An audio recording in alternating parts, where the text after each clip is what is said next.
include his name in there. Oh, that ain't a bad streak if you went to the playoffs a couple times. Yeah, well, did they got once, and they got ran out of Cleveland.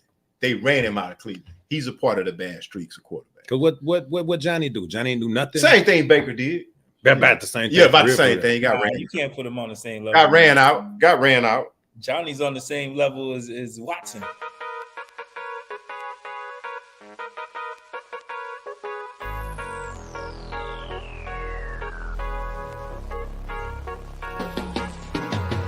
Season 3, Debate with Bake Sports Show.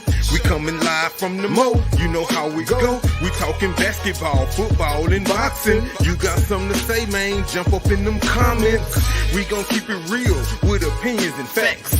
Let's look at the stats. Well, that settles that. It ain't no hating. We just debating, interviewing guests so we can learn how they operating. Give you our perspective in a way that's captivating. Another sports show to put in your rotation. See, Bake choose the topics, everybody looking.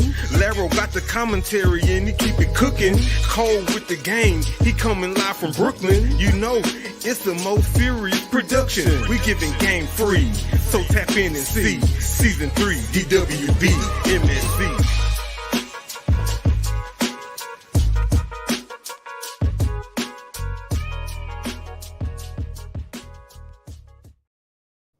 Yes, sir, ladies and gentlemen. Welcome back to another episode of Debate with Bake Podcast, episode 6, season 3, brought to you by Most Serious Entertainment. That's right, we back in here. We apologize for the somewhat late start, but hey, it's show business. Sometimes things got to get pushed back. People got to move around, but we made it. We always here in our spot. We always doing what we do. Shout out to my man Chuck, the man behind the wheels of steel, the Mr. Most Serious himself. And shout out to everybody who's been following us on DWB, man. We are here. We back into it. We're going to get into it. We got some fantasy.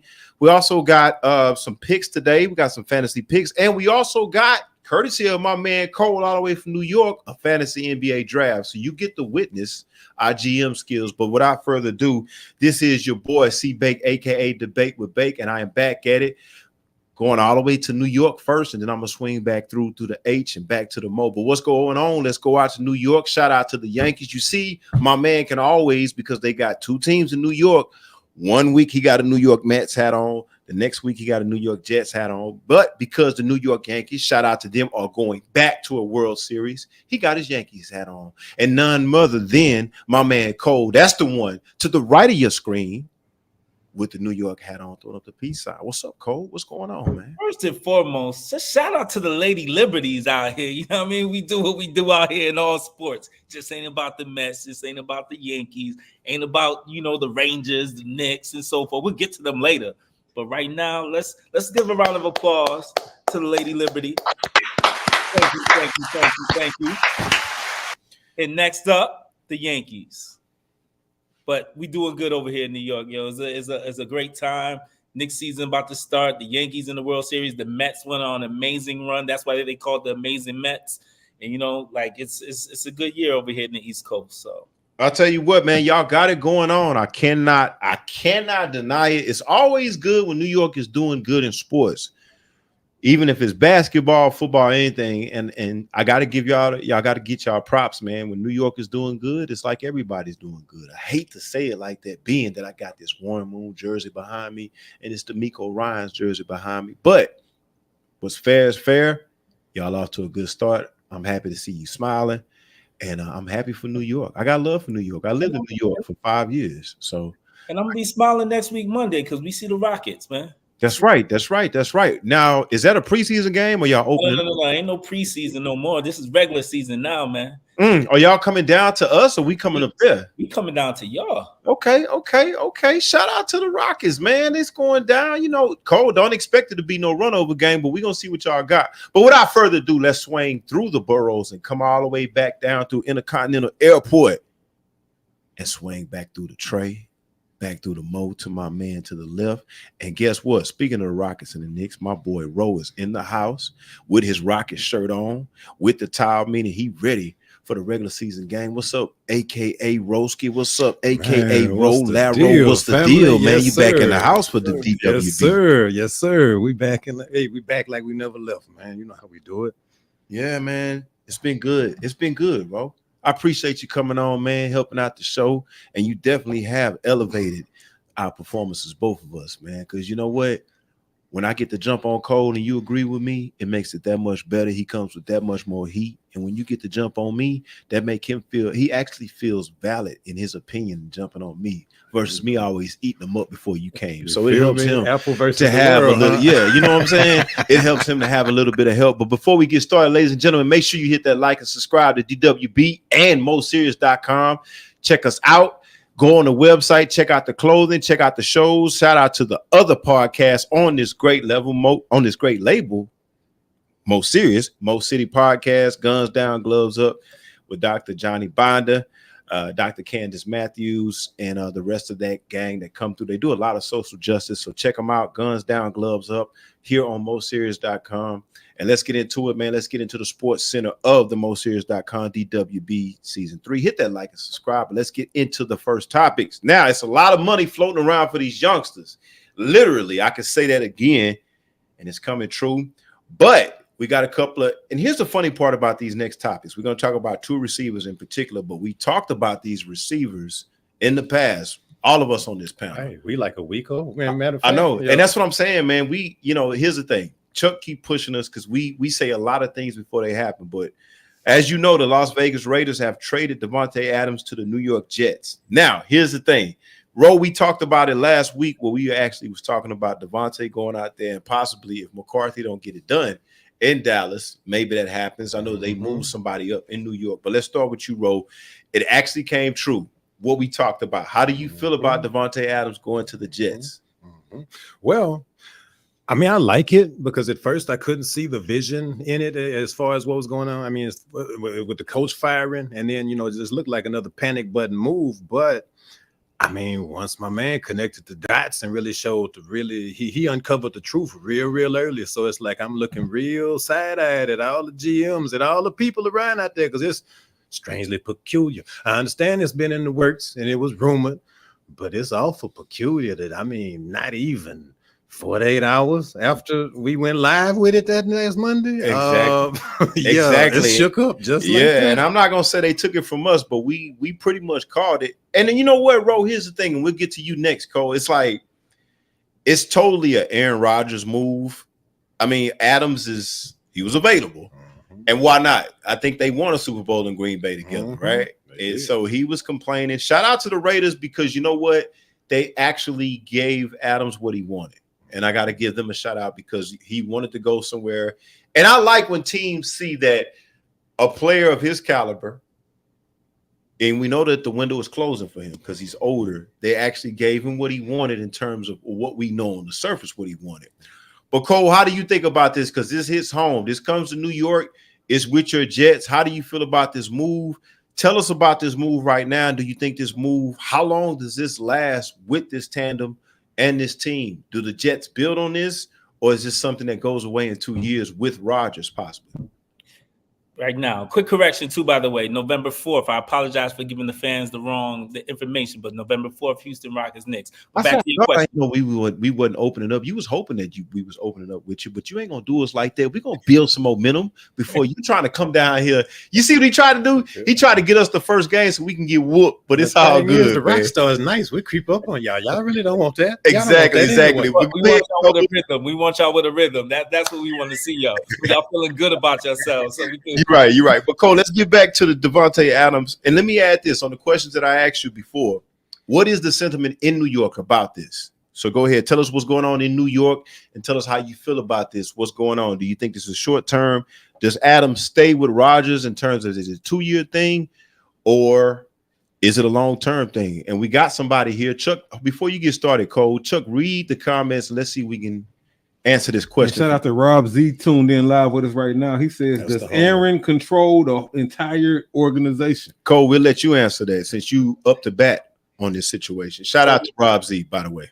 So what up, Rob? So there's 2 sentiments right now happening in New York. There's the sentiment before the game where it was like, oh, we about to win the AFC East. We about to go to the Super Bowl, or we at least about to play the Chiefs or the Ravens in somewhere in the playoffs. But after last night, I think the sentiment is that they need to let Rodgers retire after the season, I do think it was a great trade because I think there's nothing wrong with adding value to your team. And if worst case scenario, we rebuild, we could start off with a new quarterback who has, 2 or 3 good weapons on the team, or you could trade Davante at the end of the season and get more picks for him or to get better, get your team better. But right now, the sentiment is that that we're not going to go nowhere. Our whole organization's just disarray.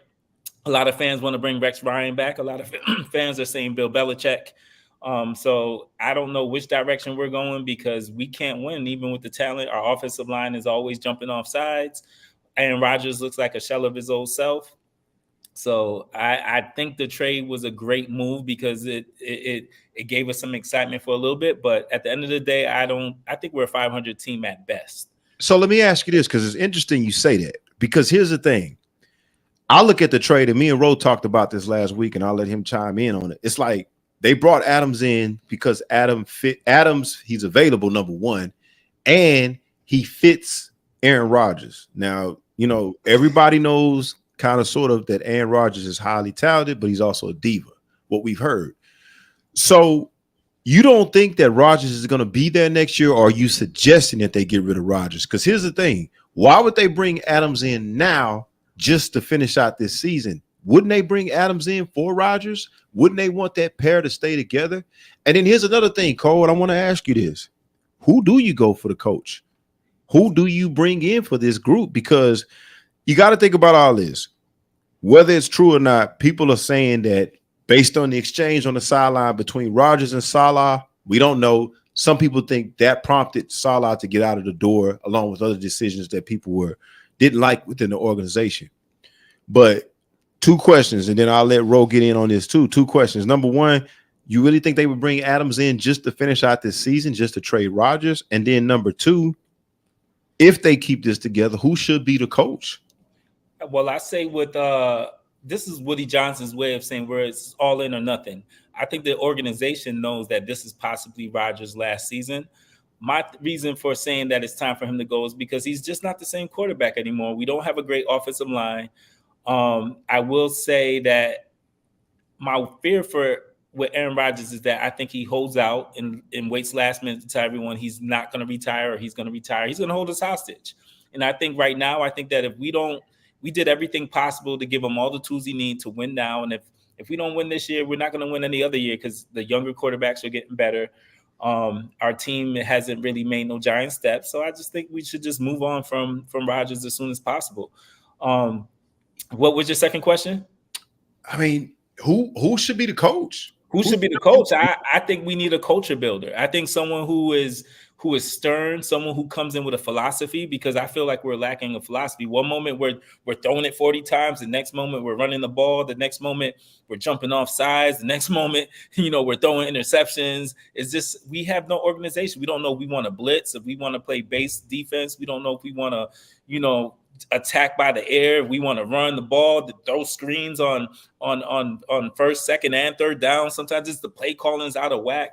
I definitely would think Rex Ryan would be great because he has the New York City personality. I think he's tough. He's gritty. He wants to run the ball. We're a cold weather team. And I think someone who can, check Aaron Rodgers, or if he decides to stay. And if he leaves, I think that we could build a young quarterback up while running the ball because we have a good stable of running backs. I think Bill Belichick would be great too.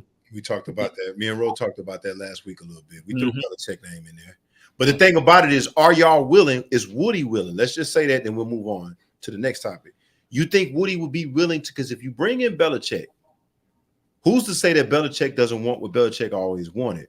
That's to have the control of the GM and the head coaching position. Because correct me if I'm wrong, and if I'm hearing you right, you okay with the culture builder, which is exactly what Bill Belichick is.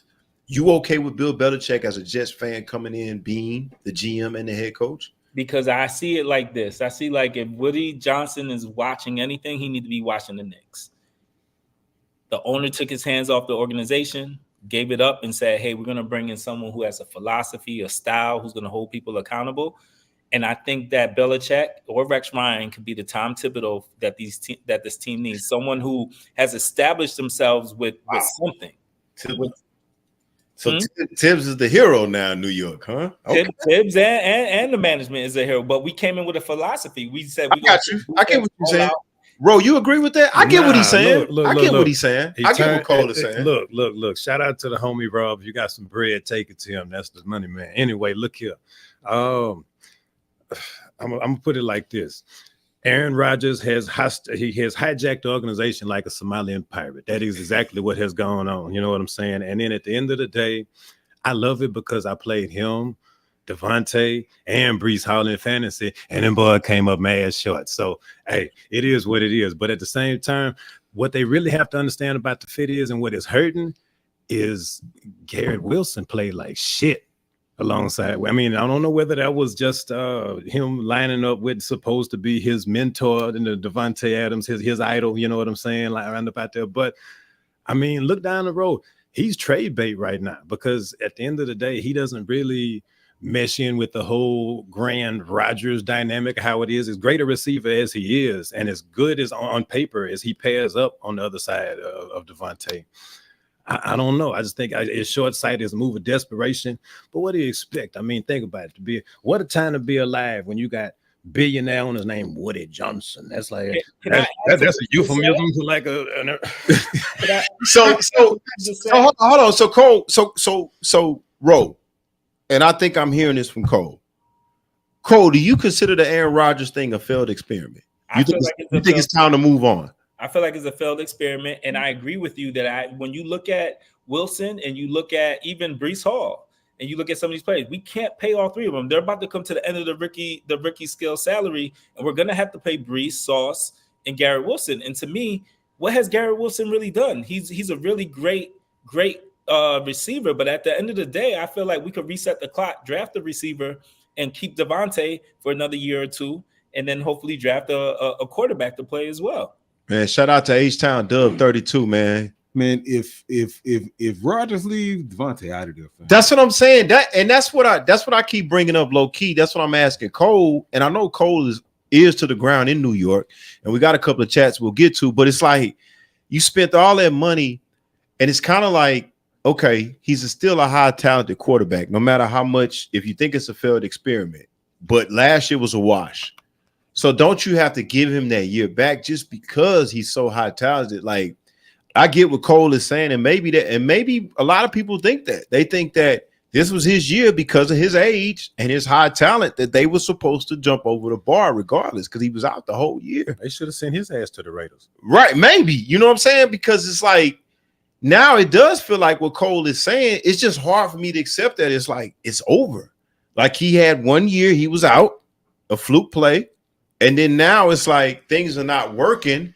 He's only really had 1 year to really make things happen, but because of the expectations in New York and the expectations of him, because he is a high talented guy, and maybe the chat, you could comment on that. We'll move to the next topic, but should the Jets move on from the Aaron Rodgers experiment? According to Cole, and we'll say Cole represents New York, they think it's time to move on.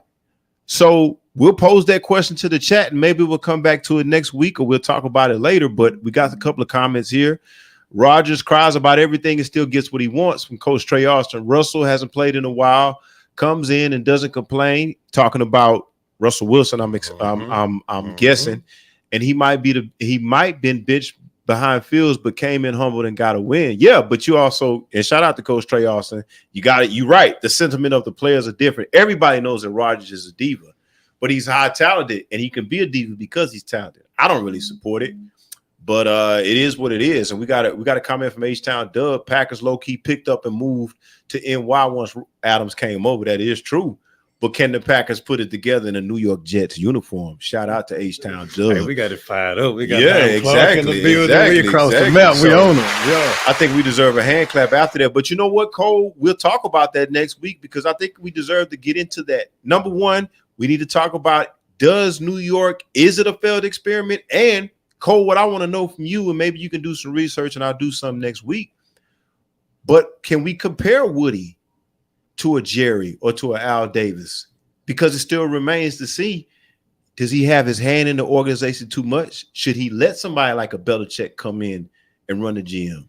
That might be worth talking about when we take a deep dive into the New York Jets. But think about that, Cole, and keep that on your mind. Should sound like a crank call. I know, but again, you gotta. Well, and then here's the question: we talked about it with Dallas, right? We talked about it with Dallas. Dallas has not been winning, or they have not meet the expectations of their fan base or America's team, and they've changed everything except what? Jerry. So the Jets have been in this situation for a long time. Maybe we need to ask that question. Yeah, 50 years. All right, let's get to the Browns because the ship is falling. But let's talk about they traded Amari Cooper to the Bills, which we also talked about on this show. Let's start with you, Cole. How do you feel about the pickup? I mean, it's kind of bittersweet because we got the Bills after they just routed the Titans yesterday. But how do you feel about this pickup for the Buffalo Bills? I love the pickup. I think that's what they were missing was a number one receiver. I know he has a case of the dropsies this season. I think he has like 12 drop passes, one yesterday. So I think if he could fix that and clean that up, he's one of the top 10 in the league. And when it comes to being a receiver, he's been consistent over the years. And I think that's exactly what they need to free up players like Shakur and the rookie that they brought in number 0. I love it for the Buffalo Bills. I love it.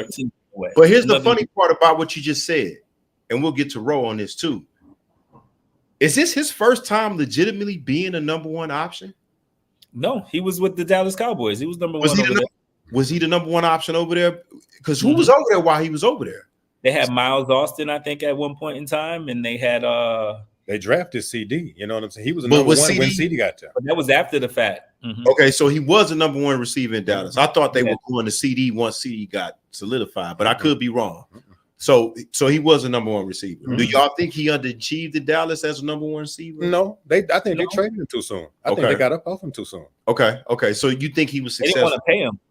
Okay, all right. Because he saw a lot of success in Oakland or LA or wherever they were before they went to Vegas. He was nice out there. He was a speedster and up and coming there. Right. Well, I always feel about Amari is high talent. I don't know if other teams decided to take him out of the game, other defenses pinpoint him. I always felt like he didn't get what he deserved. And I'm happy for him because I know Josh will try to get him the ball, and I think the stage is set. Buffalo needed a number one receiver. I did not know that they could do this right now.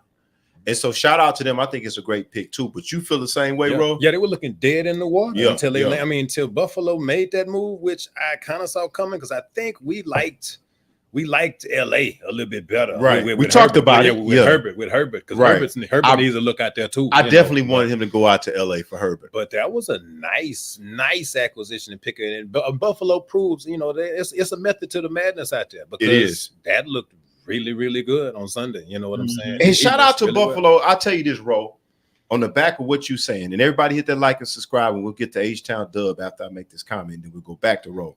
But shout out to Buffalo because I'm not going to lie to you guys. I thought they were giving up. They blew up everything and kept Josh, and they made it seem like Josh. They were getting behind Josh, and I'm like, how would you let? Not enough, right? Right. And the way Josh turned it. My biggest criticism. I love Josh. Highly talented, will always be in the MVP conversation, but I always feel like he turns the ball over. But that's what makes Josh who he is. You know who he remind you a lot of, and I just thought of him? VY. He remind you a lot of VY. I'm gonna go with Favre. Brett Favre? But see, he runs too. He runs so much. But Brett ran too, but I'm saying the gunslinger mentality, make a lot of great plays, special plays, high talented. But what comes with that? Turnover. Exactly. Yeah. And that's the only criticism I have about Favre, but that's what made Favre why people love Favre because he was threading the needle. He was making athletic plays. But VY, I could see that to a certain extent. It's just VY didn't have the arm talent. Yeah, probably not. You know what I'm saying? But the high risk plays, yes. I would even say the Cam Newton campaign in Carolina, the MVP candidate. He looked a lot like the MVP candidate. But I love the pick. I'm happy for Amari. I think the Bills, man, that's why it's I'm biased. I'm an H-Town fan. That's why that was such a big win for us as far as the Texans beating them. Because I think the Bills, I think it's Kansas City. I think it's Baltimore, us, and the Bills right in that second tier. But Buffalo State they claim with that one because the division is having a down year. I think they were waiting to see what was going to happen with with gangrene and see how that was gonna mesh up. But with that move, that puts them right at the top of that division. Yeah, and I tell you what, and we'll get to H-Town Dub. Chuck, pull that comment back out again up for H-Town Dub. Shout out to him for coming on here. But I tell you what, low key, the Bills. Who else is in that AFC East? Dolphins and that rookie. Yep. Dolphins, Bills, Dolphins, and Patriots. Who else? Patriots. Yep. That division is not bad. That's what I'm saying. Tua coming back. So it may be Buffalo and Miami, maybe. Right. That's not bad, Brad. But let's go out to H-Town Dub. He said that's a great pick for the Bills.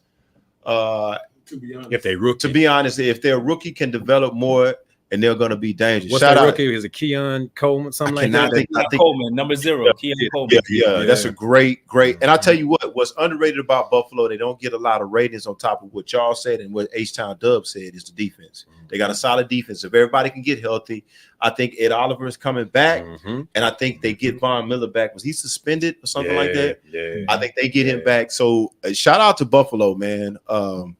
They're gonna be mean by December. December, and I'll tell you what, if they continue, I would be afraid to see him in the playoffs. I really would. But let's just see. Shout out to them. I'm very happy for Amari. I think they do a great job with him over there. I'm glad to see him get a good shot at being a number 1 receiver. And that's a good observation because all of a sudden their receiving core is stacked with with Cooper, with the Keon Coleman kid, and Shaquille. And it looks like, based on what y'all saying and what H-Town Dub is saying, that's probably all they needed was a number 1 receiver. Yeah. It looks like everything else works. That opened them up nice. Right. All right, let's talk about what's going on, the big headlines. Even on the Stephen A. Smith show, everybody hit that like and subscribe. We appreciate those that are participating now in the chat. But it's not on the agenda for today, and I apologize for Chuck. But sometimes we have these stories that come in. But how do y'all feel about Deshaun Watson, number 1, tearing his Achilles, and number 2, the boos he was receiving from the Cleveland crowd? Let's start with you, Ro. How do you feel about how Cleveland behaved on this, and how do you feel about the whole situation? Honestly, and I guess it's the H-Town in me. It's like I feel for the guy first and foremost. Like I said, prayers and thoughts go with Deshaun for sure. And at the end of the day, Cleveland, shame on you. Shame on you. What are you really accustomed to out there, Cleveland, where you can just shoulder the blame on the decision the front office made, paying a brother that needed a leg up? I mean, think about it. How many times does a kid get a guaranteed deal amidst the scandal and the turmoil that came out of the situation? It's like, and he's easy to blame a pile of blame on, so to speak. But booing and all that, I mean, y'all going down the rabbit hole, man. Y'all gonna end up like Philly, booing who's next? Santa Claus. Y'all gonna throw snowballs at Santa Claus and carry on like that. Y'all dog pining anyway. Well, good luck. Y'all gonna be down to Myles Garrett will be getting out of there soon too. And the rest of the time, y'all can have y'all same failed, blown up experiment with as many coaches and as many quarterbacks as you like. Just go and toss them out there. We can go from Crouch to Johnny Football to Baker and whoever else. Draft you whoever's clever and ruin you another one and see how that works out for you. That's right. Because it can be said about Cleveland, man. And see, here's the thing about Cleveland. It's almost, I kind of feel bad because last year I think they overachieved. All the injuries they had. Didn't Myles Garrett end up being the defensive player of the year? Flacco came in and kept the team, gave them a playoff showing. They did well. And I thought they had a lot to build on. And we'll go to Cole in a second. And shout out to Cole because on the football field, Cole has kept it 100 about Watson. I have an emotional connection to Watson because I'm biased because he did play here in Houston. But Cole did keep it 100 in that he didn't play well. But here's the thing. You cannot play well, but he did not deserve to get booed for a non-contact injury. And the saddest part about it is right before the injury, he was playing all right. He was probably his best showing of the season. And I feel for the guy because here's the thing. Here in H-Town, and Cole, you got to remember this, and I come to you. You're not as biased like we are. The guy comes here, and when I mean here, ladies and gentlemen, I mean Houston. He comes to Houston. He does a good job. We have a coach at the time who they tried to make. We tried to follow the Belichick model with Bill O'Brien, which he was the head coach, and they decided to elevate him to the GM as well. Now, I didn't think Bill O'Brien was a bad coach. I thought Bill O'Brien was a good coach. I just didn't think he was the coach to take us from a non-playoff team to a playoff team and then take us from a playoff team to a championship team. Right. I thought he did a good job of taking us from not being a playoff team to being a playoff team. And some coaches, Cole, we talked about this 1,000 times. Some coaches can take you from being not winning to now we're winning our division. We go to the second round of the playoffs, we lose. I thought that was Bill O'Brien in Houston. I never thought Bill O'Brien should have been promoted to the GM. I felt like the Texans organization gave that to him. But it backfired on him because Bill O'Brien loved Deshaun Watson. So what does he do? He gives him a guaranteed contract and he gives him a no-trade clause. Well, the Texans approached Deshaun Watson and say, hey, we want you to be a part of our new head coaching search. Deshaun Watson says we need to interview Bieniemy. Texans say no. Well, Deshaun Watson say, well, why you even bring me to the table? You know, that's where the friction started. And that's where it started. Trade me. Oh, we're going to trade you.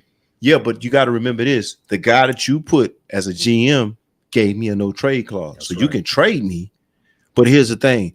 I'm only going where I want to go. And he gave me $250 million because Bill O'Brien loved it. So as an organization, it backfired. All of a sudden, not saying he's guilty or not, this scandal comes out. No, scandal comes out. This is after they shipped off Hopkins. Exactly. They started to shift off everybody. And they even shift off Bill O'Brien. So I felt for the guy. And when he went to Cleveland and he got the money, I said, you know what? God don't like ugly Houston. That's right.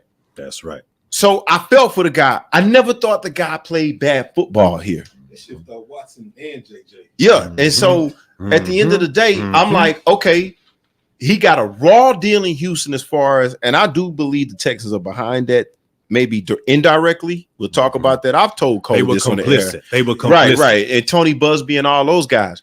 And so the guy goes to Cleveland. They throw a bunch of money at him. He's supposed to take it. He's supposed to take it because of what happened here in Houston. He gets to Cleveland. Things don't work out. He's still dealing with things off the field. He doesn't play well. And Cole kept it 100. He did not play well. I think we all agreed, as much as I didn't want to, but we all agreed it was probably time for a quarterback change. Jesse turns around and you know, he's out for the year with an Achilles injury. And then we got to get him being booed for taking a non-contact injury. Matter of fact, shout out to Stefanski or whatever coach that was that really went on Matt Weather 100 and sided with his player and stuck with his quarterback, even in the midst of all that. Because if we were calling for a quarterback change and he said, we're not doing it as a team, we're playing bad. And then not even then, shout out to Jameis for having his back today with a very emotional interview. But Cole, what do you think about the whole situation? I think for first and foremost, I wanna give kudos to the Cleveland Browns for even taking on Deshaun Watson at a time where, you know, a lot of black men don't get opportunities to get second chances when we vilified by the media. And I'm not saying he didn't deserve to be vilified. I'm not saying any of those things. I'm just saying that I appreciate the fact that he got a second opportunity, a second chance. In regards to how the fans treated him, I think it was kind of Bush League for them to treat him like that. From one perspective, because I could see it both perspectives. I could see them booing because the way that they're playing and they've been playing trash and so forth. And then from another perspective, like I could see them booing based off of his personal history outside the field. So I think you're going to have a mixed review when it comes to how people really felt about the situation. But to me, I don't think you should ever, you know, applaud anyone's downfall, anyone's injury or anything like that. But I could get where some people's sentiment may come from, because you also got to think about how many women in that crowd were sexually assaulted, sexually abused, so forth, or had sisters or siblings or family members. And those people might just have a great distaste for people like him or Diddy or whoever it may be. So I think everyone's entitled to have the right to do certain things. But with a moral compass, when you have a good moral compass, I think that you got to look at it and say, you know what, two wrongs don't make a right. And, you know, you got to take the high road on it. So from this fan standpoint, I get it. But I also, it doesn't look good. It doesn't feel good to be on the end of someone cheering you when you're down, because I'm not even going to lie. It looks like Watson's been going through stuff this year. It looks like he doesn't look happy. He looks like he has a lot of stuff going on in his life, his family. More cases popped up, even though it got settled and so forth. But I feel bad for him. I hope he has a quick recovery. And to add to your point, it's like this. I get it too. Like, you know, if it's true what he did, you know, it's horrible. on his part. And I do think whether he did it or not, he's got an issue that he's got to deal with that situation. I never said that I believed he was guilty or not guilty, but at the end of the day, something went on with him with these situations. Now, whether or not they were legal, whether or not he actually did what they said he did, there's obviously an issue, but nobody's perfect. But the thing about it is, if you have an issue with Watson, don't go to the games. Boycott the games. But it's just distasteful to me that when somebody goes down, it's like, oh yeah, let's boo him, and at the end of the day, because here's the thing, they weren't booing when he scored a touchdown. Feel me?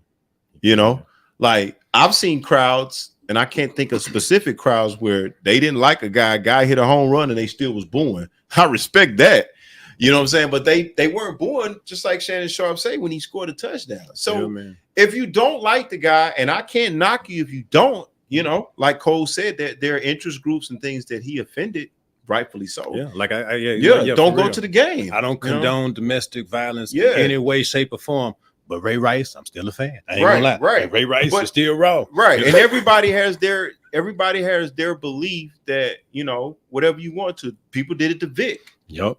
So you have a right to say what you want to say, but when a guy goes down, I don't know. I just feel like if we can't kneel in protest, there's a time and place for everything. Right. If we can't kneel and use our platform to kneel and show silent protest about social justice and brutality in the streets, that's fine. You bring it to the game. Your ticket and your ticket does not entitle you to be a mean-spirited, horrible individual. Right. You don't even have to go to the game. That's what I'm saying. If you don't like Deshaun Watson, you don't have to go to the game or hold up your sign. Yeah. But booing him when he gets hit, like maybe it slides by. Like maybe you cheering your team, and they get a big hit on him. You feel me? You know what I'm saying? Now, I can understand that because your team made a play, but he went down on a non-contact. If it was any given Sunday, like when he stopped, he said it was all him and the lineman. Let's let him go to work on him. I mean, Right. So I just think it's distasteful. I'm pulling for him.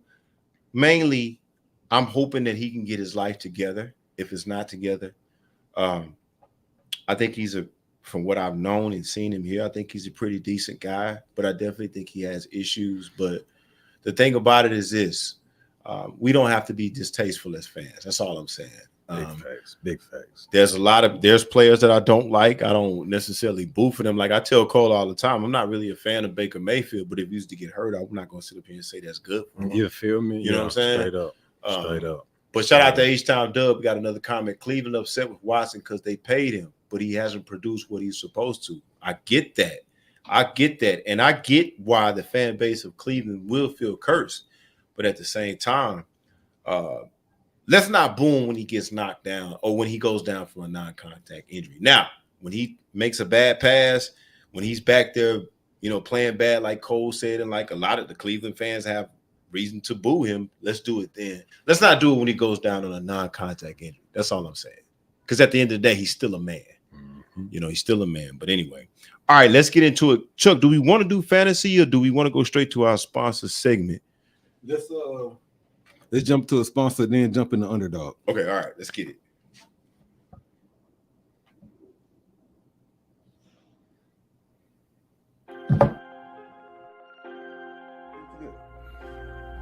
Yo, rep the movement with Mo Serious Fashions. Copy your fresh snapback or hoodie or a tee, all representing the Mo City Podcast, Debate with Bake, or Gloves Up, Guns Down. Everything is custom made with love from our top-notch manufacturers. We got a dope range of colors and sizes to fit your vibe.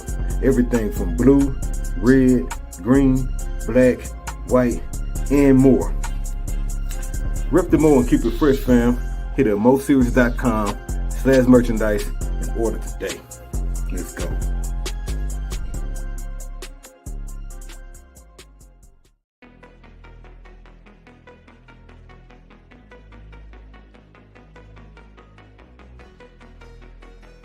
Men's Fragrance, your home for 100% authentic men's cologne.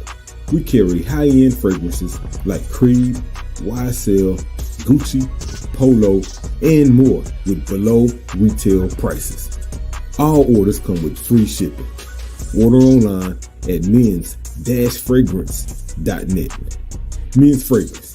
Smell good for less. Yeah. Stop. It's COVID, flu, and RSV season. Boost your immune system now. Fortress was developed to provide key ingredients that provide such aid to the body's immune mechanisms.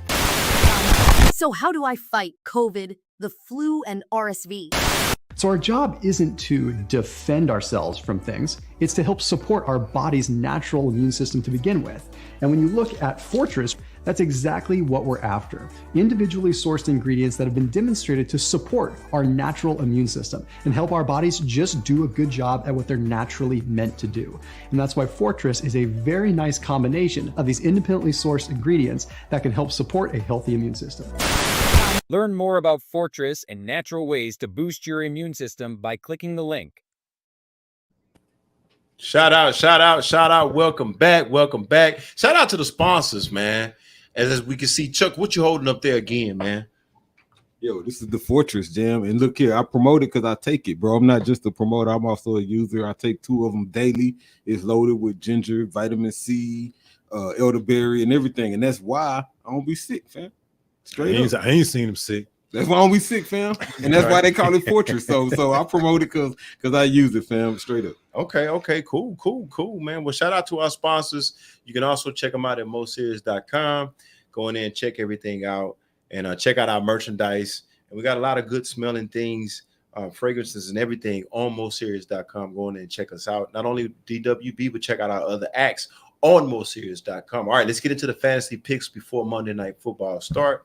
And then we'll kind of get into, we actually got going on right now a debate with Bate NBA basketball draft. So it's going on right now. We'll talk a little bit about it later on, but let's get into the fantasy picks. Shout out to Underdog Fantasy, and Chuck, take us away on tonight's games and tonight's picks. Yo, so y'all dig this. We got Baltimore versus Tampa Bay. And so we'll do 2 quarterbacks and we'll do two skill receivers, Lamar and Derrick Henry. We'll do Baker Mayfield and Mike Evans. Let's start with our QBs. Right. I'm just gonna tell y'all this right now. Y'all know I'm out on Mayfield. So y'all I'm in, 2 TDs for him tonight. All right, I'm out on Mayfield. Okay, so let's start with Lamar. Do we think what you think about Lamar? You think he's gonna have more than 2 passing touchdowns? Let's do something safe because we've been getting burned lately, man. Let's do like Cole. I know you a gambler. And I know you do this for a living. Do you think this is safe? Do you think he'll have more than 53 rushing yards? Absolutely. But see, this is what happens. Me and Larry, me and Ro, because we don't gamble like this, we pick the safe pick. And Mr. Captain New York over there like, nah. I'd rather go with him having 3 TDs and 350 because the offense is going in with so much rhythm right now. Cole, so what you think? That's the gamble over there. That's the one that makes us take a chance. Me and Ro don't know what we're doing, so we stick with the smart pick. Yeah, you know what I'm saying? I was about to say that 230 is very accomplishable. I think last week he take us up higher. That's a gambler. See, so what was his yards last week? It was more than 2. I felt like he had 250. So who they played last week? Okay, but I want y'all to remember this. He's also handing the ball off too. So he's going to share that. So can we be safe for one time as a pick, Cole? Can we not reach for the skies? Do you think he'll have more than 10 rushing attempts? I go with that and the yard, not the 230. Okay. Yeah, so let's go higher on the rushing attempts. All right, so I'll let y'all pick him and I'll do my Baker Mayfield. Yeah, you do Baker. So when you lose, we can blame it on you. Chat, we can blame it on Cole. Because me and Ro, because we don't do this, let's just stick with the safe thing. Cole be like, yeah, but I feel like based on the last 2 games. I like the yards, touchdowns. Yeah, you know what I'm saying? So look, shout out to Steve in the comments. This is our fantasy NFL advice. If you got a recommendation, drop it in the comments, fam. Thank you, Steve. No doubt. And we will. No doubt. All right, Cole, so what you got for Baker, fam? I got him throwing 2 touchdowns today. At least he believe in what he believe in. Yeah, buddy. Ain't no way in God's green earth. I don't care how good they are. I'm putting money on that dude. What was the price for Henry? What we were looking for Henry? Yeah, go to Henry because it just makes me sick to my stomach. We actually put money on Baker Mayfield, man. All right, so for Derrick he's Henry, a backup quarterback. Before we get to Derrick, I know I'm getting dramatic. No, go ahead. He's a backup quarterback that got elevated to a starting job. They went into Tampa Bay, and we actually put money on Baker Mayfield. He leads the league in touchdowns. All right, go ahead. I said what I asked. No, just to let you know. Go ahead. I'm good. All right, so what we looking at? We're looking at Derrick Henry. Do you think he's gonna have higher than 90 rushing yards? See, that's debatable. Do you think he's gonna have higher than 70? I go 60 to be safe if they have that as an option. Now you actually betting correctly now. And the reason why I say that is because Tampa can score, and if they're scoring, they might have to pass a little bit more, which is why I was saying Lamar might get 230. That has nothing to do with it. Am I good with the red? You're not going to run the ball as much if you're behind, or if it's But see, Baltimore don't play with one way, so I mean, so we going Henry more Trey than 60? say Baker gonna have 3 TDs tonight.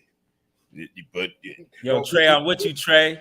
Real recognize real, man. But look, if y'all put that down, just know me and Ro is out. That is definitely a Trey and a Gerard bet, please. So do y'all think? I think Derrick Henry gonna have higher than 19 rushing attempts. That's hard with him and Lamar. I think he'll have higher than 19. I think so as well, because I think he's been averaging like 25. He'll get them early, then they're gonna have to start passing to keep up with Baker. I'm not going with that logic, but I'll go with that pick. Yeah, I knew he would say that. All right, last pick, man. Let's do Mike Evans. Do we think Mike gonna have more than 60 yards receiving? Higher or lower? I mean, based on what Cole said, that should be easy for him. Or do you think he's gonna be higher than 50 yards receiving? What do they have for Goodwin? I just want to see Goodwin. See, here's where we get in trouble. Here we go. No, but he a gambler though, and so he gonna pivot me away. I will look at Goodwin. Because Evans wasn't he injured last week? I think so. I think he was injured last week. Yeah, so I'd rather go with Goodwin and do 6. I'll do receptions. I'll do lower than 7. Lower than 7. I agree. Lower than 7. I agree with that. I'm looking at that. Like, yeah, he's not finna get more than 7 catches. All I want to say is shout out to Underdog Fantasy. And we need to bring home some cash. That's all I'm gonna say. Baker do his part. I know he gonna do his part. not I'm talking about the other Baker. I could dig it. Shout out to Underdog Fantasy and Cole and Baker Mayfield, man. Hey, man, if we could ever get you on the show, which probably won't happen, but if we do, man, please come on the show because I got 1,000 questions and you got one of your biggest fans here. Oh man! But shout out to Underdog Fantasy. He can be Rodgers. Freak that, yo. Chuck, you got us locked in, man. I'm locking it in right now. Crazy. They can have Aaron Rodgers for him, yo. Freak that. They wouldn't even take Aaron Rodgers for him. Nah, I don't think so. Yeah, I don't think so. There's probably only a couple quarterbacks you trade for Mayfield. That's probably Lamar and Mahomes. That's about it. That boy fired up, boy. Hey. So is he better than Justin Herbert? Please say it. Oh man, he went to the playoffs, man. What you talking about? So is he better than Justin Herbert? Just say it. He's not better than Justin Herbert, okay. but I wanted to hear you say it. He's accomplished more. All right, shout out to Underdog Fantasy. We just made our bets. $10, man. We're trying to win $85. So Lamar, Derrick Henry, Baker Mayfield, Chris Goodwin, man, do what y'all got to do. All right, man. Shout out to Underdog Fantasy. Shout out to the Tampa Bay Buccaneers as well as the Baltimore Ravens. Hit that like and subscribe. Let's get another question or two out of the NFL. And then we got to get to the association, man. It's starting up next week. And I tell you what, we'll do 2 more topics in NFL, current NFL. All right. To the panel, which one of these coaches should be under the most pressure right now in the National Football League? Stefanski in Cleveland, McCarthy in Dallas, Soriano in Philadelphia, or Taylor in Cincinnati? Let's start with you, Cole. Which one of these coaches should be under the most pressure right now in the National Football League out of Cleveland, Dallas, Philadelphia, and Cincinnati? Damn, that's hard because they all talented. But Stefanski came off a good season. Philly came off. I would say Dallas, the biggest underachievers. I think that every year they're supposed to win a Super Bowl, never win a Super Bowl. I think that would go number one. I think Philly would be number two. And then I'll give Stefanski a pass because he took Flacco them to the playoffs. And, Watson hasn't been that good. And Watson being whack ain't his fault, So I say Dallas number one, Philly number two because really high expectations. And then Stefanski. All right, let's go to you, Ro. I'm really right there aligned with the Burrows, man. I think McCarthy is easily under the most pressure just because it's the pressure to perform and what have you done for me lately? They have been dead in the water for quite some time. Seem like this year has been an eternity for them. The Eagles seem like they have righted the ship just a tad, so I think he's off a little bit. Same with Zach Taylor and the Bengals, you know what I'm saying? Stefanski, I feel like, is the only one who has he's done a dumpster fire of a job, but he gets a pass strictly because of all the adversity, you know what I'm saying? That's a great point I wanted to say about Cleveland. Yeah, they just getting Chubb back. He had a skull after that horrific knee injury he had. So, good thing he's back. But, I think Cleveland is easily the least pressure in Cleveland. I think Cleveland has to take a look at their GM situation. Yeah. You got to start to look at what's going on front office-wise because Stefanski, to both of you guys' point, last year he did a hell of a job. And to a certain extent, this year he's doing okay. It's easy to point to McCarthy because everybody expects Dallas to win, and Jerry puts them in the limelight to win in Dallas. However, I want to take a look at Cincinnati because I think Cincinnati don't get enough criticism, and I know they always notoriously start off slow. But wouldn't you both say that Cincinnati is underachieving? Being that we have so much high expectations for Burrow, and I guess because Burrow went to a Super Bowl, Burrow also won a college championship. And I just keep harping on Cincinnati for letting Mixon go. Do you guys think that Cincinnati, you don't think that their coaching staff should be under some pressure? They should be, but they are the Bengals. But Cleveland is the new Cincinnati, the way I see it right now, because Cincinnati has some horses. They mess around and don't pay them off, and they make some questionable decisions, and they aren't the brightest bulbs in the shells. But at the same time, letting Mixon go was probably not in their best and we interest. Didn't know that. We didn't know that he was going to play this well down right. Houston. And that could be a system thing. That could be the system having because they back that they have there isn't performing well. I had him in fantasy not too long ago. Right. The back there now ain't performing well. So, Dallas is the easy choice. Yeah, it is the easy choice. I think so because of it's America's team, the history and the high expectations. Right. I think a lot of people have Dallas was supposed to win this NFC East between them and Philadelphia. Yeah, the crazy thing is Sirianni probably lose his job before McCarthy though. That's because of Philadelphia and the expectations too. My issue is with the Cincinnati Bengals is the fact that I feel like their issue isn't a coaching issue. I feel like their issues is GM issues. I feel like they don't sign same thing in Cleveland. Yeah, I think it's the same thing in Cleveland. I just think Cincinnati, they don't get put under the microscope enough. And it might be what you're saying, Cole. Mm-hmm. It might be the GMs. It might be because you got Burrow there, who we think is a top quarterback. Mm-hmm. You got two stud receivers. You let your running back walk out of the door. What, like Rose said, is understandable because maybe you do want to pass the ball. It just bothers me that they let Mixon go. But I don't know, man. Maybe it is Cleveland and Cincinnati. I know for a fact that Cleveland need to look at their GMs, and maybe that's what it is in Cincinnati, Cole. Maybe it's how they're moving these players. Mm-hmm. They got players. But it seems like they're underachieving to me. Maybe because I have high expectations for the Bengals. I know they're in a tough division. They're in the AFC North as well, right? Yeah. With Pittsburgh and Baltimore. Yeah. But the easy choice is McCarthy. I think Jerry's going to have to make a move simply because he set the expectations high. But that's the easy pick. But I just think the Bengals need to. The media doesn't put them under enough scrutiny. I think they've underachieved, but that's my opinion. All right, who has impressed the pound this week in the NFL, and then we'll move to the association. I'll start. Shout out to the Pittsburgh Steelers and Russell Wilson last night. I thought they looked great. I thought that because and I've never questioned Mike Tomlin. I like Fields. I thought that they should give Russ a try, and I think Russ looked good last night. Now, granted, it was the Jets, but I do think the Jets have a pretty good defense, despite what they're going through. But shout out to me. Pittsburgh impressed me the most this week. Cole, who impressed you the most this week in the National Football League? I want to say this might be the first time we agreed in a couple seasons, but I really think Pittsburgh, to me, is the biggest threat to any of the top teams in the AFC.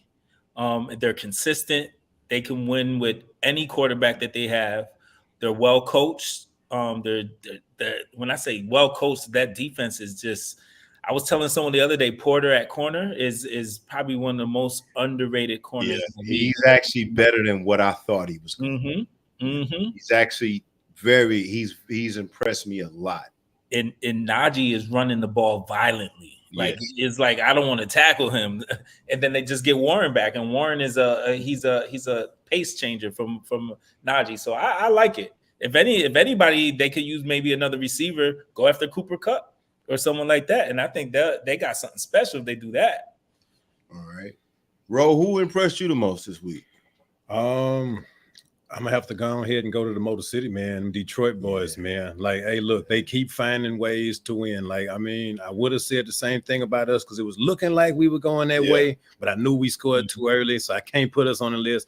I like it because I mean, hey, that NFC North. Have I called it? Yeah, that I'm NFC telling y'all, North, man, like the NFC North. I'm telling you guys, and the cold part is they the best division in football. Yes, easily. Yes, but it's a real workhorse type. There ain't no MVP conversation out there. Like you got some blue collar, hard working, hard hitting. Yes, like that division is no slouches allowed, man. No slouches allowed. And that's a great pick because I can't say that I didn't expect them to beat the Vikings because I know that's a competitive game, but it's how they did it. Yeah, and I expected it to be a letdown with Hutchinson and the other edge rusher out. They got both the edge rushers out. Still got enough pressure there. Still got enough pressure. They look good. They look good. This is the first time that Minnesota looked mediocre to me. And the Lions played a hell of a game. And I wouldn't even say that. Like, it was a great game top to bottom. And the thing is, it's like, Amon-Ra St. Brown and man, like Detroit is for real. We forget that they went they were in the NFC Championship last year, right? And they had a chance to win. Yeah, they were a game from going. H-Town Dub said again, Pittsburgh, because the way Wilson played, I ain't think he was still nice like that. Shout out to H-Town Dub. You with two people on this panel, but Rogan made a great pick on Detroit because I am high on Minnesota. I am high on that division, period. Yeah, no, shout out to Mike Tomlin. Yeah. And Chuck, when you get a chance, when we get off this topic, look up the records.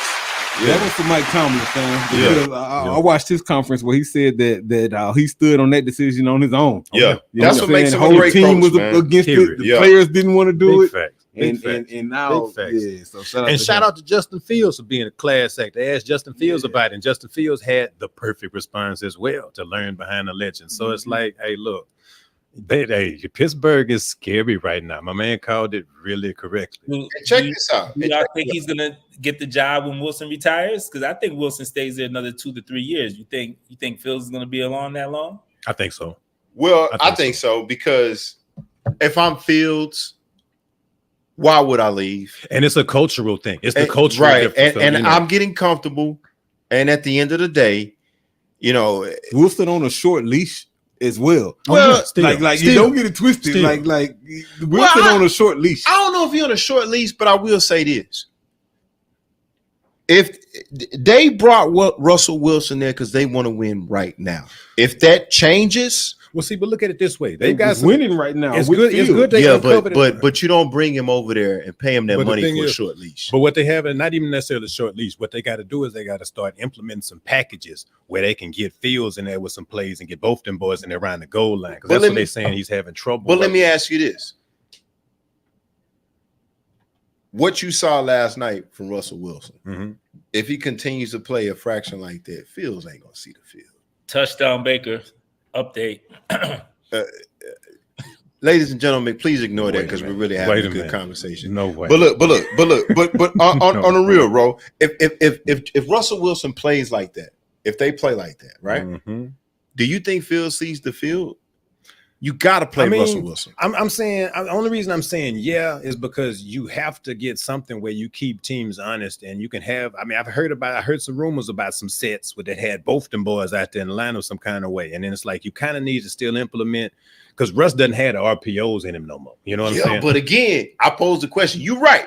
You're right. But I'm just saying, if he plays like he played last night. Yeah, and you don't necessarily need to because it was, I mean, that's all I'm saying. Like, I mean, if he play like that, because look, put it this way: if he played like that, then then Justin Fields ought to get some burn anyway because they're gonna be mopping up a lot of time. But I think Fields should stay simply because I don't think it's a large window for Russell Wilson. I think he's on the type of window that Aaron Rodgers is on, 2 years at the most. That's what I mean by short leash. Well, yeah, but I think he's got to play because they want to win right now. They brought him in. They want to win right now. He's got to play now. If he plays bad, because we know Fields can play. But if he, no, go ahead. In fantasy, did we do Mike Evans? No, we didn't. Dog. We pivoted away from Mike Evans and we went with Chris Goodwin. Yeah, don't worry, he's good for a couple. Don't worry. He's good for a couple. Yeah. I ain't gonna say so let me guess, Baker threw that touchdown to Mike Evans. Yes, he did. Yes, he did. Of course he did. A nice, crispy, clean pass. Of course he did. He throwing to a receiver that's had 1,000 yards every season. He throwing to a Hall of Famer. How hard is that? I mean, come on, man. Ask Watson. He couldn't throw one to Cooper. No. Don't hit the bell on that because that's not. Hit no pause on that one. Hit no pause. Here's the thing: Cooper doesn't even compare to Evans right now. He didn't have nearly the numbers that Evans has. So stop it. And here's the thing: quarterback that makes the receiver. When Baker was in Cleveland, he did the same thing as Watson was doing. So let's just move on, man. Let's get to the NBA, man. This guy is something else, man. He never quits. All right, let's get to the association. All right, so we got the season starting next week. I want to ask this question. Who is the best player right now before the season starts under the age of 25? I got some choices here. Pablo, Wemby, LaMelo, Ant-Man, Halliburton, Scotty from Toronto, Chet, Oklahoma City, Cade, Detroit, Zion, Maxey. I throw in some game from Houston. Who is the best player out of Pablo? And you got it on your list. Wemby, LaMelo, Ant-Man, Halliburton, Scotty, Chet. The best player under 25, Cade, Zion, Maxey. It's a good one. Let's start with you, Cole, and then we'll go back to Ro because I see Ro over there thinking right now. Wemby. I think if they make the playoffs, he wins MVP as well. He's a lock if they make the playoffs. I think he's a lock for MVP if they make in the West with the way. Okay, Cole. Hold on. Wait. Is that play-in or the top spots? No, top six. If they make a top six. Okay. All right. That's fair. That's fair. He's already defensive player of the year. I will tell you that he will get defensive player of the year. I think he'll definitely be a candidate if they make the top 6 positions. So you say Wemby. Ro, who you got? Because you're thinking over here. Oh, yeah. First and foremost, I'm finna Mr. Cunningham off the list. That I'll appear, Jalen Green and where he's at. Off top, easily. Jalen Green? He just got a contract extension. Over K. And it was a baby extension. He was up for a max, so they got to file it up and look for good things out Jalen. I'm not going to say he's the best under 25. The best under 25, I mean, he took me with Wemby. I don't have all them high hopes, you know what I'm saying, for Wemby or MVP aspirations, but I go ahead and rock with my boy, man. The boy Ant-Man, man. Ant-Man probably the best under 25 right now with the experience they garnered with the run they made last year. And then just his overall game, what they're going. It's going to be a lot more responsibility with Cat gone, you know what I'm saying? Mm-hmm. And y'all going to really get to see a different Ant-Man and get to see the team flourish completely under his you say Ant-Man, Cole says Wemby. Mm-hmm. I know who you about to say. It's hard for me to say. Shay not under 25? No, I don't think he is. Man. That's a nice list. I like Ant-Man. When I'm looking at the list, I was gonna say Maxey. Because Yeah, I Maxey like balled Maxey out too. last year. I I like really Maxey like what too. Maxey did, but on this list, I can't see none of them beating Ant-Man 1-on-1. I think Banchero's better than him. That's why Well, not better. I ain't gonna say better. I think they're equal. I'm going. This is why I'm going with Banchero, and I'm gonna tell you what. It's hard to go against Wemby, even Ant-Man. The problem I have, the reason why I'm gonna pick Pablo over those two, and it's hard for me to do that because y'all both make great cases. For Wemby, he's got to get stronger. He's got to get stronger. Even though he plays great, see, for me, Pablo does everything. Pablo handles. Right now. He's strong. He can shoot. He can rebound. He's exceeded my expectations. I think for Ant-Man, the jumper got to get more better. Mm-hmm. I like Ant-Man because of the confidence he brings and the athleticism he brings. I'm not disputing. If you pick him as the best player under 25, that is a great pick. I'm just telling you, Pablo is the complete package to me.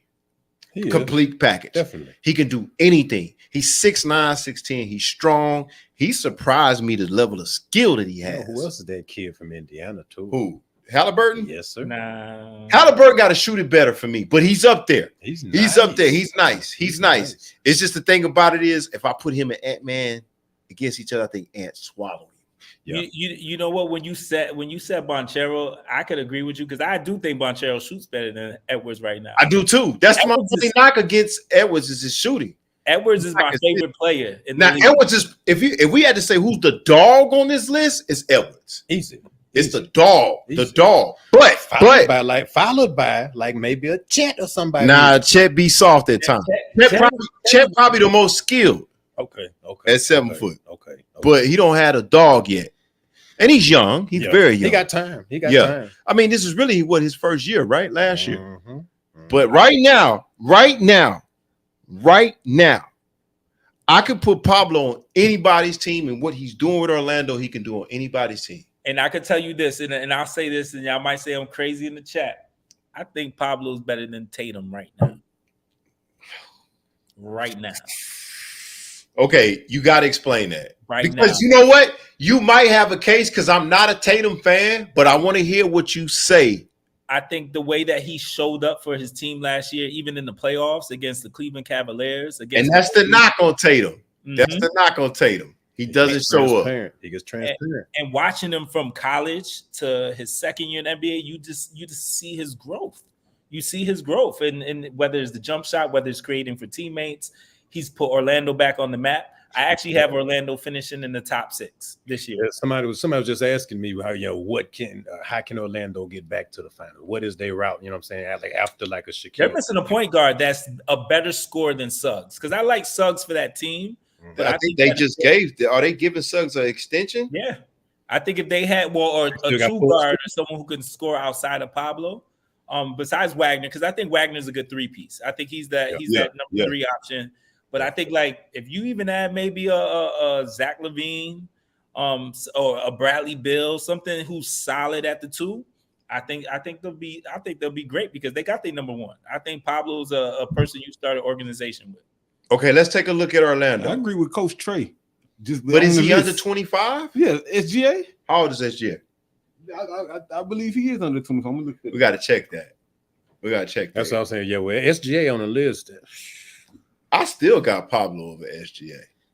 Oh, and I like SGA. About that one. I thought SGA should have got MVP. He's 26, right? So that's what I'm saying. Yeah, he's 26. Okay. I still take Pablo. Pablo's 6'10", man. Yeah. Let's not forget. Yeah, he's 6'10". I mean, you can't argue with 6'10". Let me ask you this, Cole. Who's the top 5 spots over Orlando in the East? Right now, New York, Philly, Boston. I still believe in the Bucks. Okay. Cleveland in that too. You got now that's 4. You think Cleveland's better than Orlando? Right. See, I'm not so sure. I don't think so. I think they 4 or 5, and I think they interchangeable. Mm-hmm. I can't say Cleveland You're right, because Mobley has his hands full with Banchero. It's a good 7-game series. You want to know when they'll be good? Is when they get rid of Garland. I think Garland, and I say that because I don't think you could win with that small backcourt. I think Garland disappears during the playoffs. I think if they can move Donovan Mitchell to the point guard and get someone else who has some size and some playmaking ability, they won't have to be great. I just don't like Garland for them. So you're gonna make him play a Jamal Murray type point?